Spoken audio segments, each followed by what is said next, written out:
जैसे कि अभी इस 48 लॉ ऑफ पावर का लगभग 7 रूल मैंने कवर कर दिया है। आज है 8वां रूल।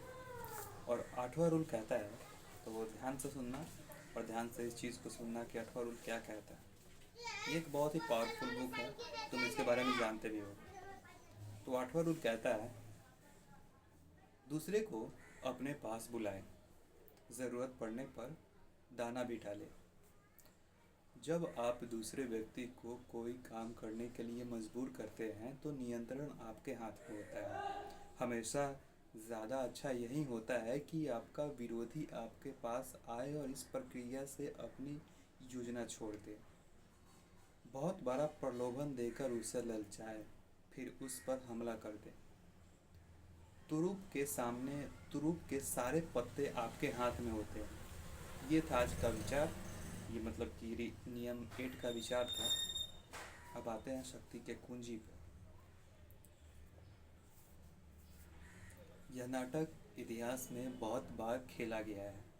कई आक्रामक लीडर बहुत से साहसिक फिर से मैं रिकॉल कर देता हूँ। यह नाटक इतिहास में बहुत बार खेला गया है। कोई आक्रामक लीडर बहुत से साहसिक कदम उठाता है, जिससे वह बहुत शक्तिशाली बन जाता है। कुछ समय बाद वह शक्ति के शिखर पर पहुंच जाता है, लेकिन इसके कुछ समय बाद ही हर चीज़ उसके खिलाफ होने लगती है। उसके असंख्य दुश्मन आपस में गठबंधन कर लेते हैं। अपनी शक्ति को बनाए रखने के लिए कोशिश में वह हर दिशा से लड़ता है, जिससे वह थक जाता है और अंततः उसका पतन हो जाता है। ऐसा होने का कारण यह है कि यह आक्रामक व्यक्ति कभी भी पूरे नियंत्रण में नहीं होता है। वह 2-4 कदम से ज़्यादा आगे तक नहीं देख पाता है। वह अपने साहसिक कार्यों के परिणामों को नहीं देख पाता है, चूँकि उसे हमेशा अपने शत्रुओं के कदमों और अपने जल्दबाजी की कामों पर प्रतिक्रिया करनी करनी पड़ती है। इसीलिए उसकी आक्रामक ऊर्जा ही उसकी दुश्मन बन जाती है। अगला पैराग्राफ। शक्ति के संसार में आपको खुद से पूछना चाहिए, अगर नियंत्रण मेरे हाथ में नहीं है तो यहाँ से वहीं मतलब शक्ति के संसार में आपको खुद से पूछना चाहिए, अगर नियंत्रण मेरे हाथ में नहीं है तो यहाँ से वहाँ भागने, समस्या सुलझाने और शत्रुओं को हैरान की कोशिश करने की क्या फ़ायदा है। फिर से मैं थोड़ा ये मिस्टेक हो रहा है बच्चों, डिस्टर्बेंस हो रही है थोड़ा, तो वही है। फिर से, शक्ति के संसार में आपको खुद से पूछना चाहिए, अगर नियंत्रण मेरे हाथ में नहीं है तो यहाँ से वहाँ भागने, समस्या सुलझाने और शत्रुओं को हराने की कोशिश करने का क्या फ़ायदा है। मैं घटनाओं को नियंत्रण करने के बजाय उन पर प्रतिक्रिया करने में ही क्यों उलझा रहता हूँ। जवाब आसान है, शक्ति की आपकी परिभाषा ही गलत है। आपने गलती से आक्रामक काम को ही प्रभावी काम मान लिया है। अक्सर सबसे प्रभावी काम होता है पीछे बने रहना, शांत बने रहना और दूसरे को अपने बिछाए जाल में फंसाना। तत्काल विजय पाने के बजाय दीर्घकालीन शक्ति का खेल खेलना ज़्यादा असरदार होता है। याद रखें, शक्ति का मूल आधार है पहल करने की योग्यता, अपने कार्यों पर दूसरे से प्रतिक्रिया करवाना, अपने विरोधियों और अपने आसपास के लोगों को रक्षात्मक होने पर मजबूर करना। जब आपकी रणनीति के कारण दूसरे लोग आपके पास आने लगते हैं तो अचानक स्थिति का नियंत्रण आपके हाथ में आ जाता है, और जिसके पास नियंत्रण होता है उसी के पास शक्ति होती है। इस स्थिति तक पहुंचने के लिए आपके पास 2 चीज़ें होनी चाहिए। आपको अपनी भावनाओं पर काबू रखना सीखना चाहिए और कभी नाराज़ नहीं होना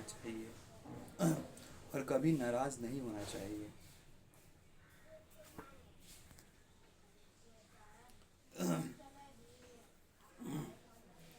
आपको लोगों की स्वाभाविक प्रवृत्ति का लाभ उठाना चाहिए, जिन्हें जब उकसाया या प्रलोभन दिया जाता है तो वे भड़क जाते हैं। दूसरे को अपने पास आने के लिए मजबूर करने की योग्यता दीर्घकालीन रणनीति के लिहाज से आपका सबसे शक्तिशाली अस्त्र है। जब विरोधी मजबूर होकर आपके पास आएगा तो इसका एक लाभ यह भी होगा कि वह आपके इलाके में होगा। शत्रु के क्षेत्र में आने की वजह से वह घबरा रहा होगा, इसीलिए वह अक्सर हड़बड़ी में काम करेगा और उससे गलतियां होंगी। समझदारी इसी में होती है कि बातचीत या बैठकों में दूसरे व्यक्ति आपके इलाके में या कम से कम आपकी पसंद के इलाके में आए। इस तरह से आप जाने पहचाने माहौल में होते हैं, जबकि सामने वाला अनजान माहौल में होता है और उसे मजबूरन रक्षणात्मक बनना पड़ता है। स्वार्थ साधन एक खतरनाक खेल है। जब किसी को यह शक हो जाए कि उससे मतलब निकलवाया जा रहा है तो उसे नियंत्रण करना ज़्यादा मुश्किल हो जाता है। लेकिन जब आप अपने विरोधी को अपने पास आने के लिए मजबूर करते हैं तो उसे यह भ्रम हो जाता है कि स्थिति को वही नियंत्रण कर रहा है। 19वीं सदी के मशहूर निवेशक डेनियल डी शेयर बाजार में मंजे हुए खिलाड़ी थे। जब वे चाहते थे कि बाकी लोग किसी खास कंपनी के शेयर को खरीदें या बचे और उसके भाव को ऊपर या नीचे धकेले, तो वे कभी सीधी नीति का इस्तेमाल नहीं करते थे। वे चालाकी से काम लेते थे। उनकी एक चाल यह थी कि वे बॉल स्टिक के रास्ते पर पड़ने वाले एक क्लब में जाकर कहते थे कि उन्हें जल्दी ही स्टॉक एक्सचेंज पहुंचाना है। फिर वे अपना पसीना पोंछने के लिए लाल रुमाल निकालते थे। इस रुमाल में एक कागज़ गिरता था, लेकिन वे उसके गिरने पर ध्यान नहीं देते थे।